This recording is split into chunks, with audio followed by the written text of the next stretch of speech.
baby! Woo!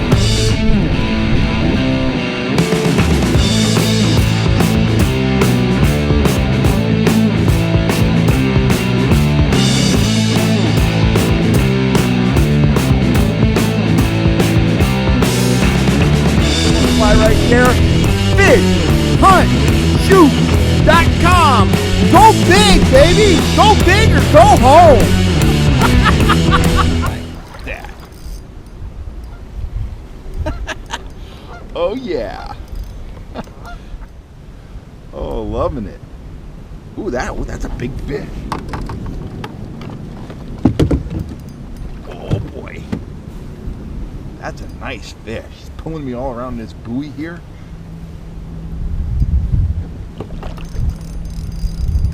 Oh, that's a nice big fish.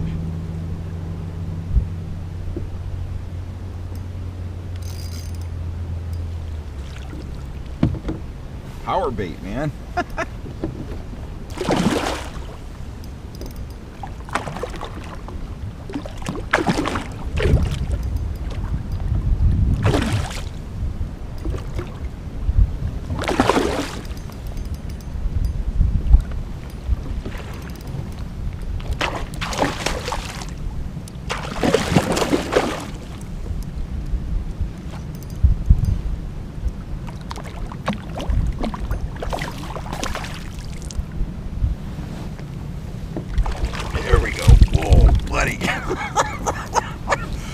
Oh, that's a big rainbow right there.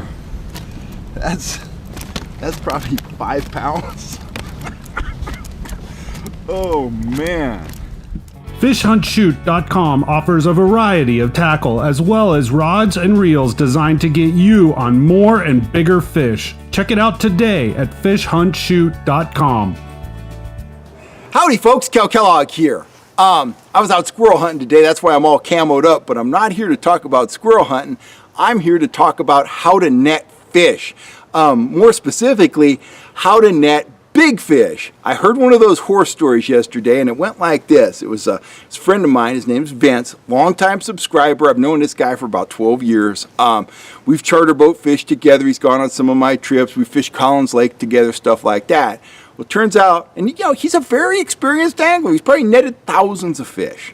Turns out him and his buddy Lonnie were out on Sassoon Bay. Vince has caught a bunch of keeper sturgeon in his time, but Lonnie had never caught one. Well, Lonnie's on the rods. Lonnie hooks up. Lonnie's fighting a fish. Vince gets out his big old salmon net. He's ready for action. Lonnie's wearing the fish down. Vince said it was probably an upper end keeper, might have been oversized, but he thought it was a keeper. It's a 50+ inch fish. It's a big old fish. So somehow the fish comes to the boat and the big old pyramid sinker they were using ends up tangled in the net, makes the net basically inoperable. The rod is pretty much inoperable. The fish is rolling around. They're trying to hand line it in, and somewhere in this process the fish came off the hook. Fish is gone. Fishing trip's effectively over. Lonnie must have been devastated. Vince felt horrible, and so it goes. The upside is there's more sturgeon out there. Guys, get out there and get after them and don't dwell on it. I've lost fish that way too. I've never lost a sturgeon that way, but I've had guys try to net fish for me. Usually they rush it and the fish ends up getting off for whatever reason, and sometimes there's just accidents. Back when I was a kid, we had a net that was a little bit frayed. We didn't think anything of it. My dad reached down, I hooked a big German brown that night. My dad reached down, netted the fish, lifted it up, fell right through the net.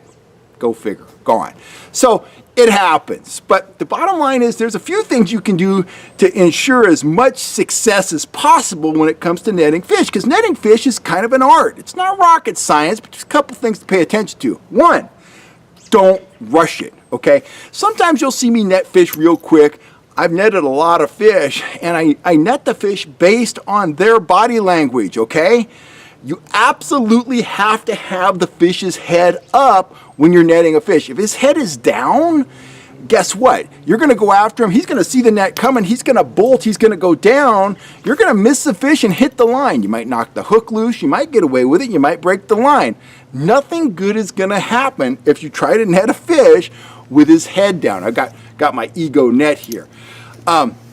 Having said that, netting fish doesn't have a whole lot to do with the net, provided that, the net, the hoop on the net is big enough for what you're trying to net. This is a trout net. This isn't the net you want to have to try to land a 40-pound salmon in. But assuming the net is the proper size, doesn't have a lot to do with the net.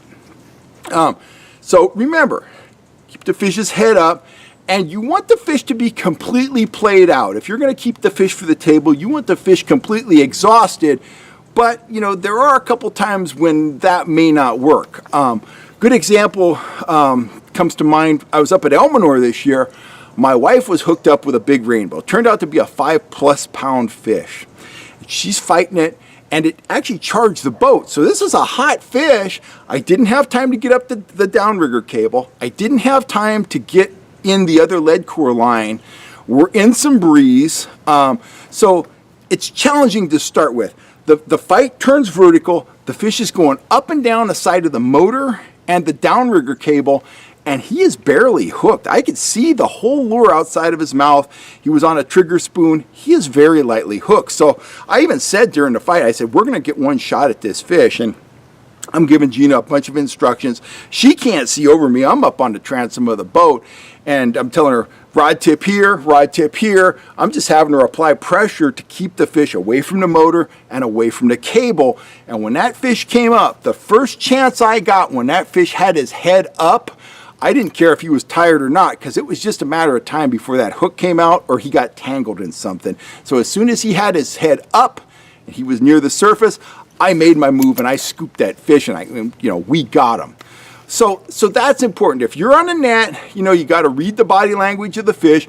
You want to try to net a fish that's completely worn out, but situations vary. So if you think you need to net the fish before he's totally worn out, just make sure that his head is up and always come at him from the head first. I don't like to have my net buried in the water when I'm netting a fish. I like to have the front portion, the lip of the net, just barely in the water. And then, sometimes a fish will be coming in picture perfect, and you'll see this in my kayak videos a lot. I'll be leading the fish around picture perfect, and the next thing you know, he'll get a little binky, and I'll pull the net out of the water, because what I don't want to happen, I don't want any part of the tackle getting tangled in the net. If you watch the channel, you know I've been trolling with a lot of flies recently. Last thing I want is a wiggle disc to get hooked up in the mesh of the net. Or a treble hook, get one of the hooks that's outside the fish's mouth, hooked in the outside of the mesh. Now all of a sudden the fish is outside the net, and you're not going to get him back in there. So you don't want the fish near the net until you are scooping the fish into the net, because a lot of bad things can happen when the fish is swimming around the outside of the net. Now let's move on from the netter to the guy on the rod. Okay, so the guy on the net, he should show you the net. I mean, you should see it. He should be in position. He should be ready with the net. You're watching the fish. You're watching him. Ideally, you want to use pressure from the rod to bring the fish up, get his head up, get him near the surface, and then lead him towards the net. You'll see this a lot on charter boats. The deckhand will be there. He's stalking a fish, and he'll say something like, lay the fish out. He'll tell the customer. The customer, he's just happy to have the fish up near the surface. He's like, get my fish. Deckhand will say, lay the fish out. You'll hear that a lot on halibut trips. What that means is they want that angler to put some angled pressure on that fish to get his head up and get him moving in a direction towards the net so they can make a nice smooth scoop on that fish. So when you're on the rod, make sure you bring the fish up to the net, get his head up, lay that fish out. Give the guy on the net, give him a nice target, give him a nice, calm fish to make his move on. And those two things right there. If you're the netter, you want to be netting fish with their head up, and if you're on the rod, you want to be leading those fish to the net. If you guys can pull those two things off, you're going to net the vast majority of fish that you get to the boat. Remember, when it comes to big fish, particularly big trout, big salmon, there are two critical times where a lot of fish are lost. Right after the hookup and right beside the boat.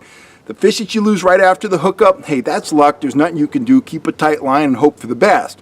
Once you've had a fish on for a while, especially a big fish, a lot of guys get them up to the boat, they see the size of that fish, and they panic. That's not the time to panic, okay? You don't want to get buck fever. If you're not a hunter, buck fever is you see that big old buck over there and all of a sudden you get all excited and you can't shoot straight. Get excited after the deer's on the ground. Get excited after that big old trout is in the net. Until then, control your nerves, stay calm. Time is your friend in most cases. Get that fish's head up, get him into the net, make a nice smooth job of it, and you're going to be happy you did. Anyway, that's my tip for the day.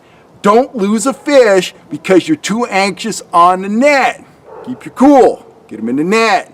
Don't get the tackle tangled in the net. Get the fish in the net. Anyway, I'm Kel Kellogg. I've blabbered long enough. You guys have a wonderful day, and I will see you out on the water. If you haven't had a chance to check out the Fish Hunt Shoot store yet, go over there. We got a lot of great tackle. And if you haven't subscribed, please hit that subscribe button, and I will catch you next time right here on YouTube. I got some chores to do before it gets dark. Anyway, guys, thanks for all the support. This is Kel Kellogg.